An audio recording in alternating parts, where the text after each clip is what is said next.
አቤቱ ቅድመ ዓለም የነበርክ ዓለምን አሳልፈህ የምትኖር የዘመናት ጌታ የአባቶቻችን አምላክ የእኛም አምላክ ጌታ እግዚአብሔር ሆይ ጊዜውንና ሰዓቱን ባርከህ ቀድሰህ በሰላምና በጤና በሕይወት ጠብቀህ በቃል ኪዳንህ ታቦት ፊት በቅዱስም አደባባይ ስላሰባሰብከን ክብርና ምስጋና በስምህ ይሁን። ክቡራን ሊቃውንተ ቤተ ክርስቲያን በየማዕረጋችሁ በየደረጃችሁ የእግዚአብሔር ልጆች የቤተ ክርስቲያን ፍሬዎች ምዕመናንና ምዕመናት እስከ ሞት ድረስ በወደደንና ባከበረን በአንዱ ጌታ በኢየሱስ ክርስቶስ ፍጹም ሰላም እንደምን ሰነበታችሁ? እንደምን አደራችሁ? እንደምን አረፈዳችሁ? አሜን።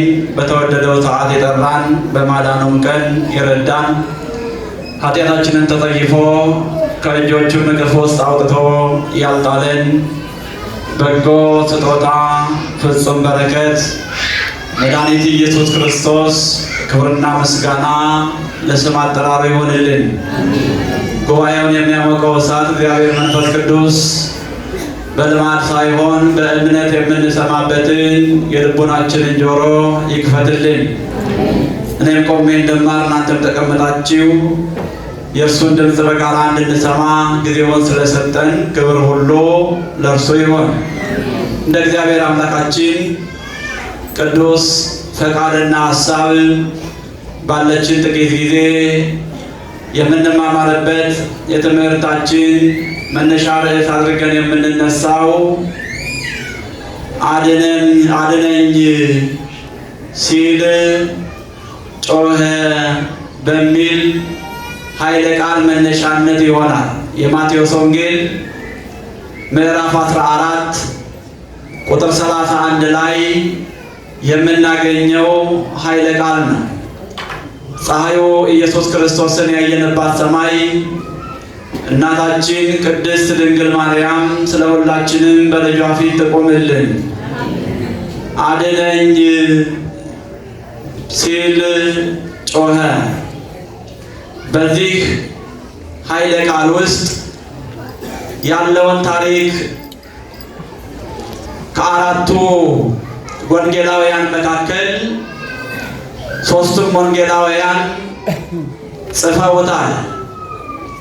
ቅዱስ ማቴዎስ በማቴዎስ ወንጌል በምዕራፍ 14 ቁጥር 25 ላይ፣ ቅዱስ ማርቆስ በማርቆስ ወንጌል ምዕራፍ 6 እንደዚሁም ቅዱስ ዮሐንስ በዮሐንስ ወንጌል ምዕራፍ 6 ቁጥር 19 ላይ ዛሬ በቅዳሴው መካከል የተነበበውን ወንጌል ታሪኩን ሦስቱም ወንጌላውያን ከአራቱ መካከል ሦስቱ ወንጌላውያን ጽፈውታል።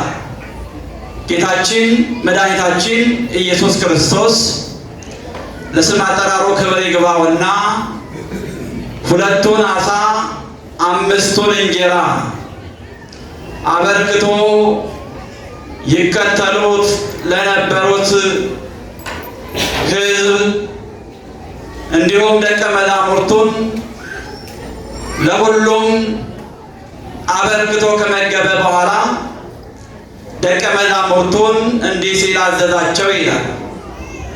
ደቀ መዛሙርቱን ወደ እርሱ ጠርቶ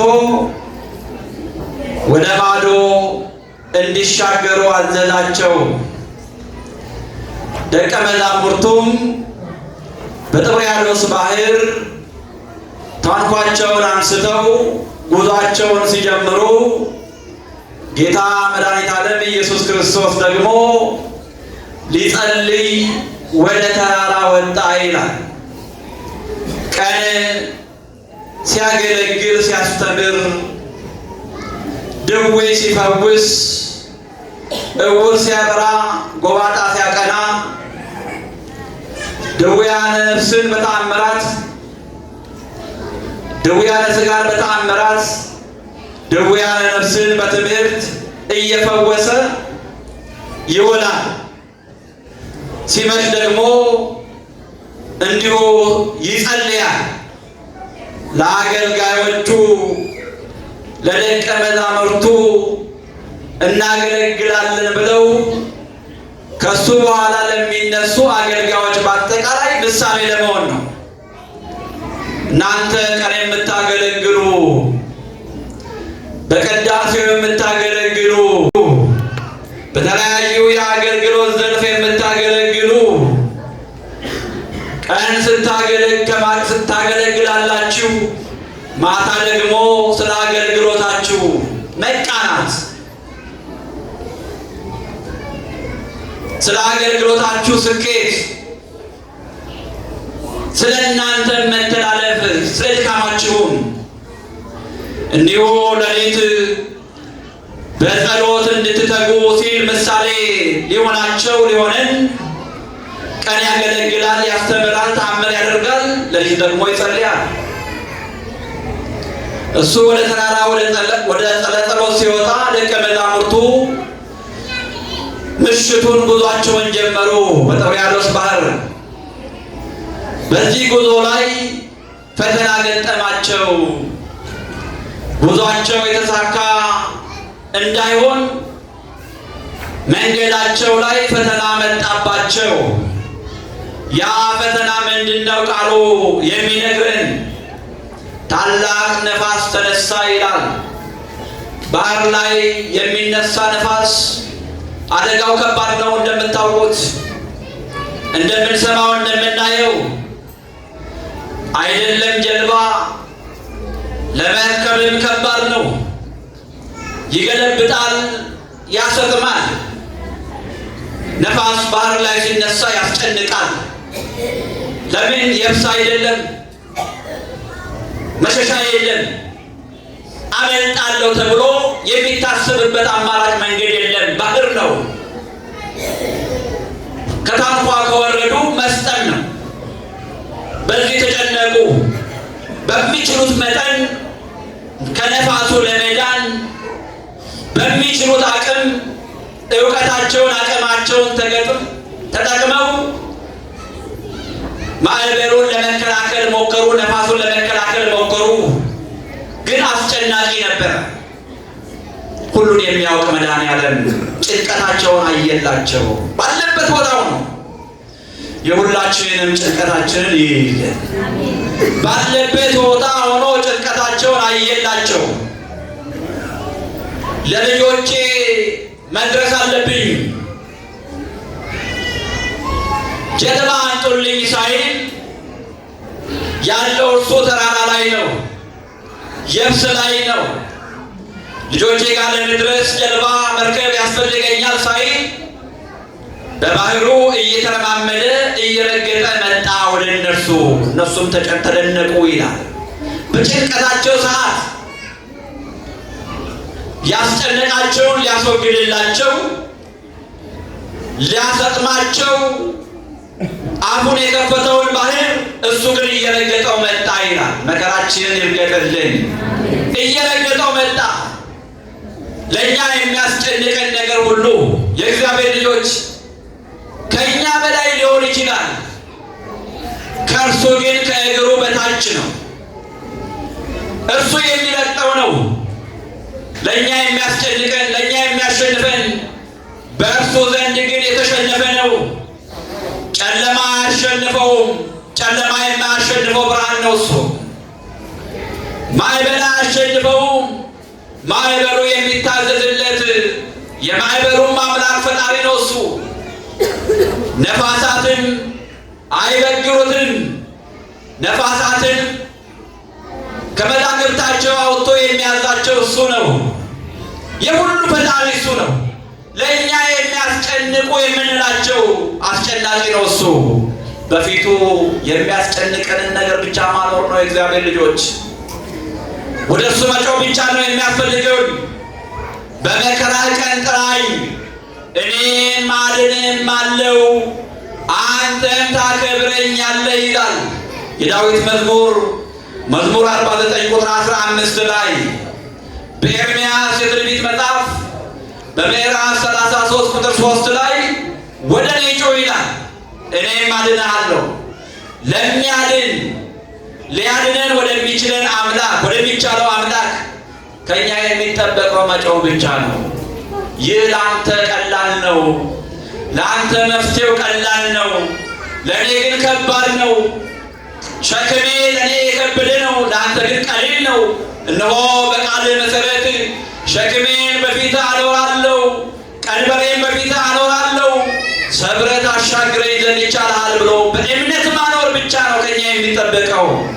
ደቀ መዛሙርቱ ሲጨነቁ አይቶ ጭንቀታቸውን ተመልክቶ ውሃውን ባህሩን እየረገጠ ወደ እነርሱ ሲመጣ አዩት። ተጨንቀው ሳሉ ደረሰላቸው። ይህ ከባድ ሰዓት ነው። ደስ አላቸው። ምትሃትም ያዩ መሰላቸው። ምትሃት መሰላቸው ይላል። በውሃ ላይ የሚራመድ ሰው አይተው አያውቁማ። ባህርን የሚረግጥ ሰው አይተው አያውቁማ። እሱ ባህርን እየረገጠ ስለመጣ በጣም ተገረሙ፣ ተደነቁ። ምትሃትም ያዩ መሰላቸው። ጌታ ሆይ አለ ቅዱስ ጴጥሮስ ተገርሞም ተደንቆም፣ አንተ እየረገጥክ የመጣኸውን ባህር እኔም እየረገጥኩኝ ወደ አንተ እንድመጣ በቃልህ እዘዘኝ አለው። የቅዱስ ጴጥሮስ እምነት ታላቅ ነው። እግዚአብሔር ልጆች በቃልህ እዘዘኝ፣ ቃል ካወጣ ይሆንልኛል ብሎ አምኖ ነው። የእምነት ቃል ነው። ቅዱስ ጴጥሮስ ተናገረ፣ በቃልህ እዘዘኝ አለው። ጌታም መለሰለትና አለው። ስሙ የተመሰገነ ይሁን። የሚያስፈራንን የሚያስጨንቀንን ረግጠን እንድንሄድ እግዚአብሔር ሁላችንም ያግዘን። የተዘጋብንን መክፈት እንድንችል መድኃኔዓለም በራችንን ሁሉ ይክፈትልን። ና አለው። ና ጴጥሮስን በደስታ በእምነት መንገዱን ጀመረ። ከታንኳ ላይ ወረደ። ያ የሚያስፈራውን ባህር እየረገጠ ወደ ጌታ መሄድ ጀመረ በእምነት። እምነቱ ግን ፍጹም አልሆነችም። እምነቱ ወደ ታች ሲመለከት ቅድም ያስፈራው የነበረውን ባህር እየረገጠው እየሄደ እንደሆነ አስተዋለ። ልቡ መጠራጠር ጀመረ። እሰጥም ይሆን ብሎ ቅድም አምኖ ተናግሯል። በቃልህ እዘዘኝ ብለህ ጥራኝ እኔም እየረገጥኩ እንዳንተ እንድሄድ ብሏል። በተጠራጠረ ሰዓት ሊሰጥም ባህሯም ልትወስደው ከፈተች ይላል። መስጠሚያው ሊሰጥም ሲል ግን ጮኸ። ጌታ ሆይ አድነኝ ብሎ ጮኸ ይላል። ጌታ ሆይ አድነኝ ሲል ጮኸ። የትምህርታችን ርዕስ የእግዚአብሔር ልጆች አድነኝ ሲል ጮኸ። ለምን አስቀድመህ በቃልህ ጥራኝ ብለህ አልክኝ? አሁን ደግሞ ለምንድን ነው አድነኝ ብለህ የምትጮኸው አላለው። መድኃኔዓለም የእኛ አባት ድካማችንን የሚያውቅ ድካማችንን የሚረዳን አባት ነው። እሱ መርምሮ ተመራምሮ የሚፈርድብን አይደለም። የሰውን ድካሙን የሚያውቅ ነው። ደካማ ፍጥረቶች መሆናችንን የሚያውቅ ነው። እኛ ስጋውያን የስጋን ብቻ እንደምናስብ በስጋ ነገርም እንደምንደክም የሚረዳን አባትና አምላክ ነው። በድካማችሁ ሊራራላችሁ የማይችል ሊቀ ካህናት የላችሁም ማለት ሐዋርያው ቅዱስ ጳውሎስ በዕብራውያን ምዕራፍ 4 ቁጥር 15 ላይ የማይረዳን አይደለም፣ ድካማችን የሚረዳን ነው። አንቺ አመንዝራ ብሎ አይቀጣም፣ መመለስሽን ይጠብቃል እሱ። አንተ አመንዝራ አንተ ሌባ አይልም ብሎ ነው አይቀጣም፣ መመለስን ይጠብቃል። ሰው አንድ ቀን ስታመነዝር ቢያይህ ስትሰርቅ ቢያይህ ሁል ጊዜ ሌባ ብሎ ስም ያወጣልሃል። ሁል ጊዜ አመንዝራ እሱማ እያለ ስም ያወጣልሃል።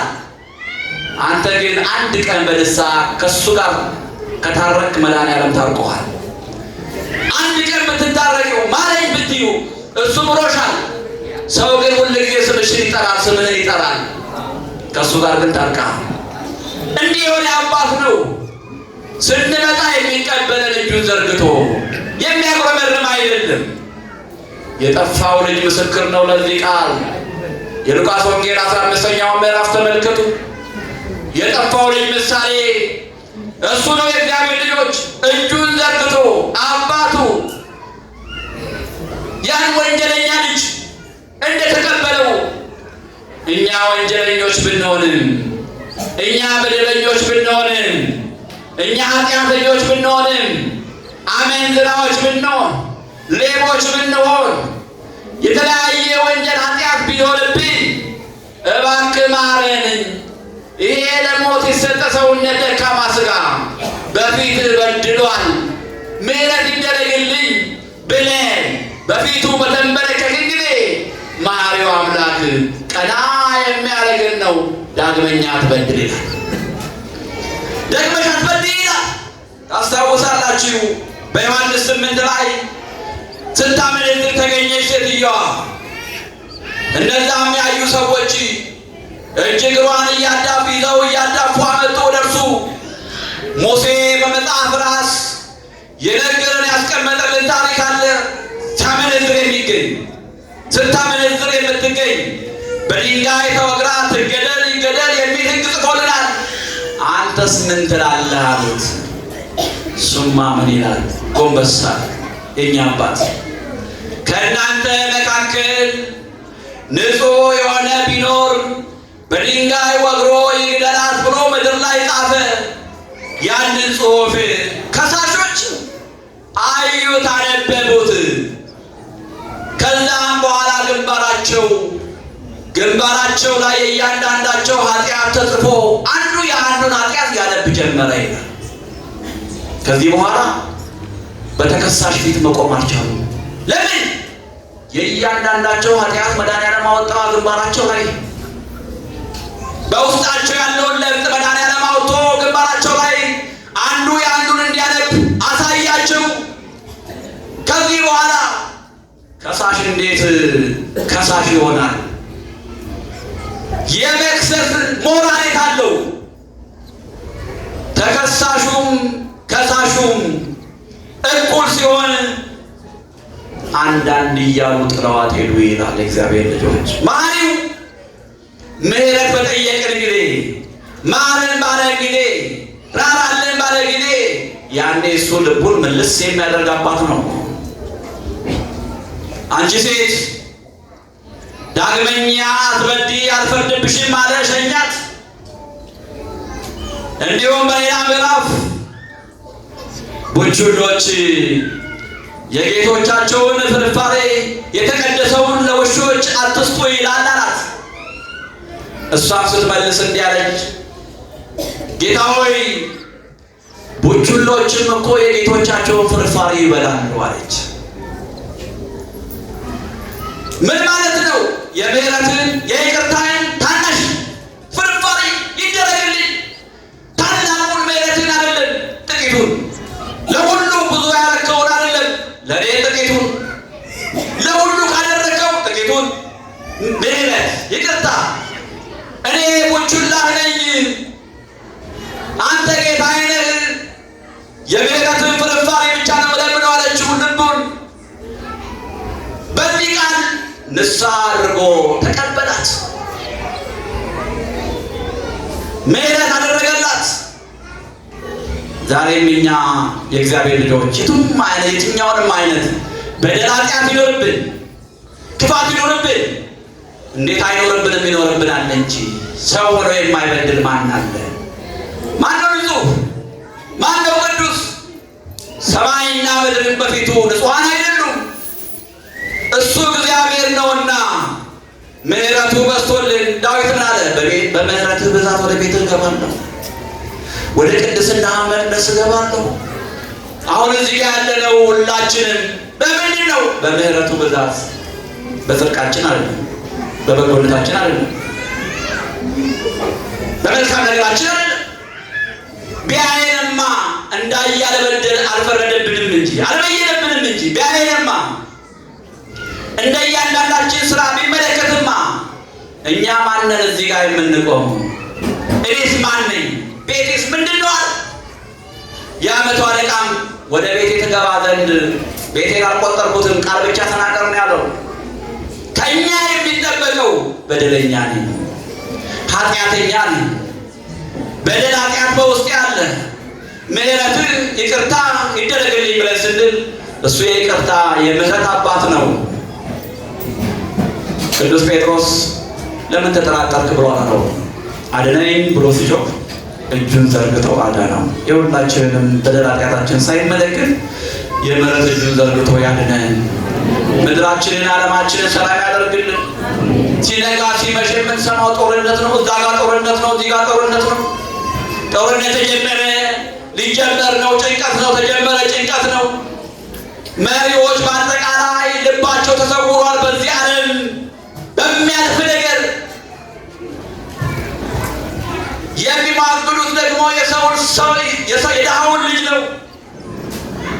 የእግዚአብሔር ልጆች በዚህ ሰዓት ምሕረት መለመን ለምድራችንም ለመሪዎቻችንም ለመሪዎች ልብ ስጥልን። ይመሩናል ብሎ የተቀመጡ እንመራለን ብሎ ለተቀመጡ ሰዎች ምሕረት ልብ ስጥልን። የይቅርታ ልብ፣ የመፋቀር ልብ። በ10 ሰው አለመግባባት ዓለም ነው የሚታመሰው፣ እንደምታውቁት ነው። በ5 ሰው በ4 ሰው አለመግባባት ሀገራት ለሀገራት ጦር ይማዘዛሉ፣ ብዙ ነፍሳት ያልቃሉ። አንዲት ደሃ እናት መቀነቷን ፈታ መከራዋን አይታ አሳድጋ አስተምራ ለወግ ለማዕረግ ይደርስልኛል ብላ የምትለውን ልጇን በጥይት ታጠዋለች። እየሆነ ያለው እኮ የእግዚአብሔር ልጆች ሁላችንም ድፍት ብለን የምናለቅስበት ምሕረት የምንጠይቅበት እኮ ነው። የምናየው ነገር ይሄ ነው። ለመሪዎቻችን ልብ ይስጥልን መድኃኒዓለም፣ ማስተዋልን ይስጥልን፣ መተሳሰብን ይስጥልን፣ ለሕዝቡም ፍቅር አንድነትን መድኃኒዓለም ይስጥልን። እግዚአብሔር መሐሪ ነው፣ ይቅር ባይ ነው። የሚሳነው ነገር የለም። ቅዱስ ጴጥሮስን አዳነው። ለምን ተጠራጠርክ ብሎ አልወቀሰው። በእምነት ጀምረህ እንዴ በጥርጣሬ ትጨርሳለህ አላለውም። የጀመርከው በእምነት ነው፣ በጥርጣሬ እንዴት ነው የምትጨርሰው ብሎ አላለው። አዳነው። ነፋሱም ተገሰጸ፣ እነሱም በሰላም ሄዱ። የእግዚአብሔር ልጆች ፊታችንን ስንመልስ እግዚአብሔርን ፊቱን ይመልስልናል። ይመልስልን። ፊታችንን ስንመልስ ወደ እሱ ስንጠጋ ምሕረት ይደረግልን። ማረን ይቅር በለን ስንል ምድር ትማራለች፣ ምድራችንን ይማራል። ሀገር ትማራለች፣ ሀገሮቻችንን ይማርልን። ስደታችንን ይገድብልን። ወጉማ ማረጉ በደጅ ሆኖ ሁሉም ነገር የሚያምረው በደጅ ነው። ግን ሲጎድል ነው ሁሉም እንደዚህ ሆነ። ሰላሙ ሲጎድል፣ በረከቱ ሲጎድል፣ የተለያየ ነገር ሲጎድል እስቲ ልፍ ልበል መባል ይመጣል። እስቲ ዞር ልበል ይባላል። እንደ ኑኃሚን ሀገሯ ረሃብ ቢሆን ልጆቿን ባለቤቷን ይዛ ተሰደደች። ሰላም ከሌለ ስደት ነው። ረሃብ ከሆነ ስደት ነው። ሰው ሲጎልበት ነው ወጣ የሚለው። በያለንበት ቦታ ሆነን የምድሮቻችንን በበረከት መባረክ መድኃኒዓለም ያሰማል። ሰላሞቻቸውንም ያሰማል። እግዚአብሔር ፍቅሩን፣ አንድነቱን፣ ሰላሙን ያድላል። ወደ እኔ ጩኽ እኔም አድንህም አለው እንዳለ እኛም ወደ እርሱ ልንጮህ ያስፈልጋል። እግዚአብሔር ልጆች ቅዱስ ጴጥሮስ ጌታ ሆይ አለ። መከራው ሊያሰጥመው ሲል አድነኝ አለ። አሰምቶ ጮኸ።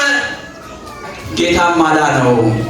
እግዚአብሔር አምላክ ሁላችንም በእምነት ቆመን እንድንጮህ፣ በእንባ እንድንጮህ፣ በመመለስ ልብ እንድንጮህ፣ በተሰበረ ልብ እንድንጮህ፣ ማረኝ ይቅር በለኝ ብለን እንድንማጸን እግዚአብሔር መንፈስ ቅዱስ የሁላችንም ልቦና በቅዱስ መንፈሱ ይቃኝልን።